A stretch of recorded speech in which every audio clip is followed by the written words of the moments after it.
There's 50% off jealous neighbours.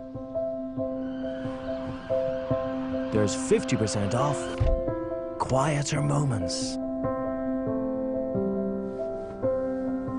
There's 50% off individual style. And there's 50% off happily ever afters. So why not fit Everest today for half the price? I Believe sponsors the Alan Titchmarsh Show. In your own backyard, don't go anywhere.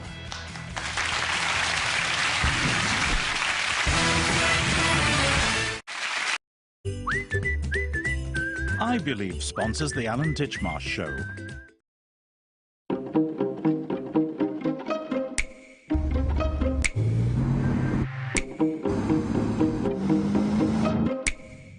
The new Audi A6 Bi-Turbo. Technology that can make 2,000 decisions in a...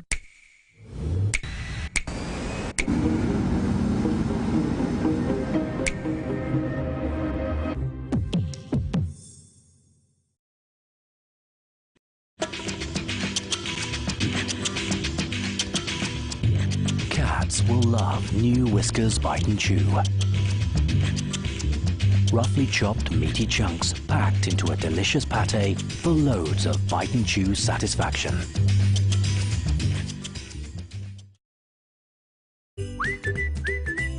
I Believe sponsors the Alan Titchmarsh Show.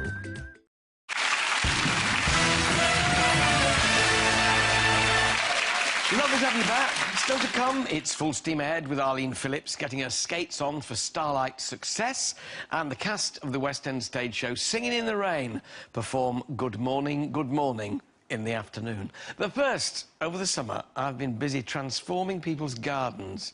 With my Love Your Garden team, we were challenged to create 6 beautiful gardens for very deserving people. And despite the appalling weather, it was really rewarding. And one of my favourite gardens had to be that of Louise Rawle and her family.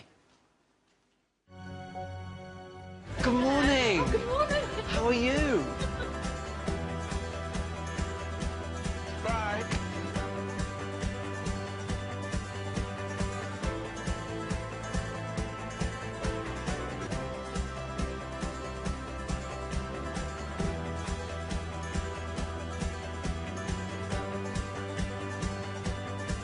Louise's dream garden.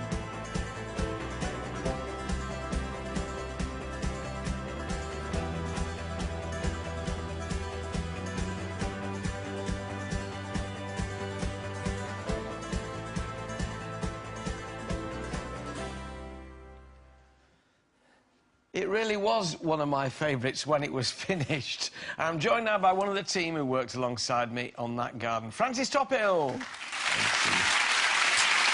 So, this is your first ever telly. And that programme was your first ever television programme.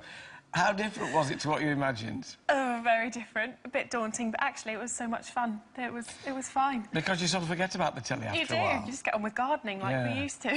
But like we used to. But what a challenge, what a summer to do a series like this when it tipped down on us the whole time. But you battled, aren't you and Katie? It was fine, it's fun. It's nice. Were you pleased with what we did, with what we managed to create in such a short time? Fantastic. I thought they were all amazing gardens, and that was the fantastic thing about it, was that they really were proper gardens and well designed and properly planted. Yeah. Yes. What Louise wanted in this particular garden was a garden with a Japanese flavour, but it already had an area of decking. This is what David Dominy did to improve it.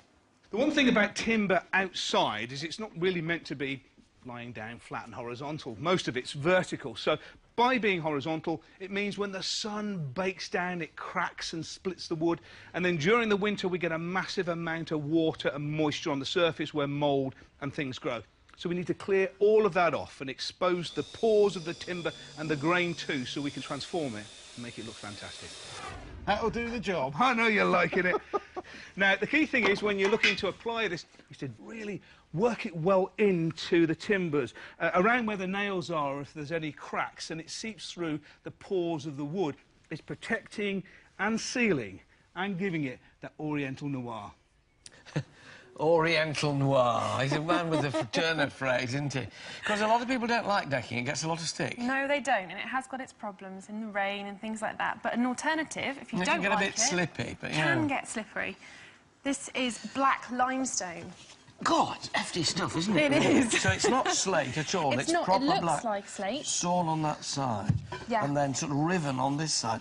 The thing about this stone, of course, is you do need to pressure wash it if you will get a bit of green slime on it. So this can be just as slippery as decking, and you break your hip rather than just bruise it on it. So make sure, if you do have it, that you do whiz it all off with a pressure washer. But it's a great option and not that expensive. £25 a metre for this. That's extremely good, isn't it? And this shade, of course, will give you that Japanesey feel. Definitely, and in a linear rather than lines, like rather than staggered.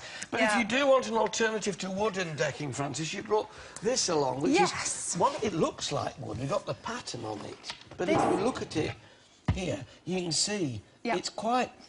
It feels like plastic. What is it? It's composite decking made of recycled wood pulp and some plastic carrier bags, things like that. But it's really good for the environment, and as well as it doesn't warp like wood, and it won't be slippery like wood. You've also got these wonderful little clips that you just, I'm doing this wrong, aren't I? Upside down. Upside down, that's it. You clip that in there, Yeah. and you screw that right down. Then, of course, when the next one comes up against it, you don't see the fixings. No, and the spacing between them is perfect, always. And it looks just like this thing. So, there are alternatives. There are. But Francis also had the challenge of planting up the garden in a Japanese style, and that included selecting suitable containers. Here she is in action. When you're planting up big containers, make sure you get plenty of drainage. Just drill a few holes and drop in some broken pots or any old bits of rubble lying around the garden to stop them getting blocked. Only the top half needs good quality compost, and compact it down so it doesn't sink when you first water it. It's really important when you're planting something like this, something so structural, that you get it the right level in the pot. It's too easy just to plonk it in and think, no, that's fine. But actually, if this is half buried or if it's too high, it's going to look really weird. And it being such a big, striking feature, we need to make sure it's really perfect. And you just compact it in there. And we're just going to top that up with compost, and then we should be done. Perfect. Do you know, I was so grateful for those bright red containers in that dreary They weather. were very bright, weren't they? They brought a bit of zing to the garden, didn't they? Not, of course, for everybody's taste, Pillarbox Not Red. at all. But there are some alternatives if you don't like it. These are lovely. They are. Tin.